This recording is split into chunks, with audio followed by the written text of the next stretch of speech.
Vincent.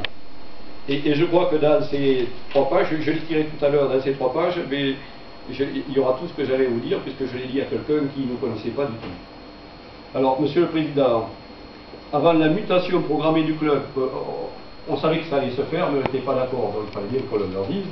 Ce courrier vous apporte le point de vue et le témoignage d'une délégation. C'était la nôtre. Bernard Gava, de son côté, avait fait la même chose.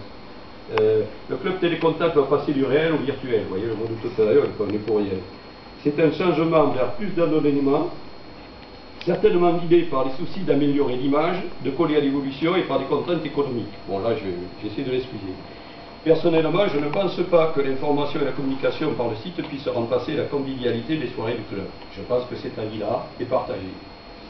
Une rapide enquête de proximité, mais c'est vite fait, il y avait 20 personnes à voir, me montre que les adhérents ne vont pas se réserver une soirée par mois pour visiter le site avec un plateau repas sur le bureau, tandis que leurs conjoints et leurs enfants regarderont la télé ou discuteront ensemble.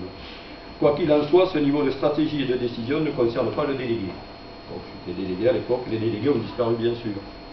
À Marmande, nous pensons à partir de 2004 ouvrir notre club automatisme Val-de-Garonne. Vous voyez, on y est arrivé. Hein. Il ne s'est pas appelé automatisme Val-de-Garonne, mais on est arrivé. Il faut rappeler toute la démarche qu'on a fait. Hein. Trouver les logos, dessiner, ainsi de suite. On est arrivé à faire tout ça.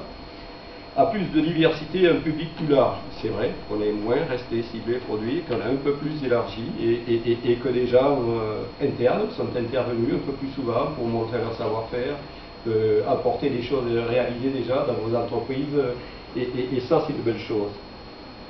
Nous réduirons certainement le nombre de réunions annuelles car l'organisation prenait du temps et de l'énergie. Ça, c'est pas vrai, on n'a pas réussi à réduire. Hein. Donc, on est resté dans le même nombre et c'est bien, il fallait le tenir.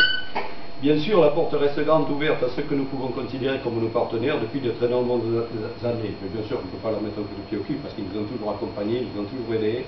Et en matériel, et en savoir-faire, et en logiciel. Voilà, donc là, on ne peut que leur tirer le chapeau. Et je ne parlerai pas des concurrents ici. Je connaissais et suivais le club Télécontact depuis mon entrée en classe de première. En classe de première, déjà, j'avais Jean Flousse, qui était mon professeur de technologie, qui nous avait fait prendre le petit badge, on avait un tout petit badge comme ça, Télécontact, et on avait, vous voyez, c'est une cartable dans la voiture, on avait quelque chose que je te remettrai après, et on avait un maître, et puis ce maître, je l'ai depuis la classe de première, et c'était le maître Télécontact. Voilà. Donc j'ai dit que cet héritage, je le remettrai à Issa. C'est pas rien. S'il fait encore sa carrière et une autre,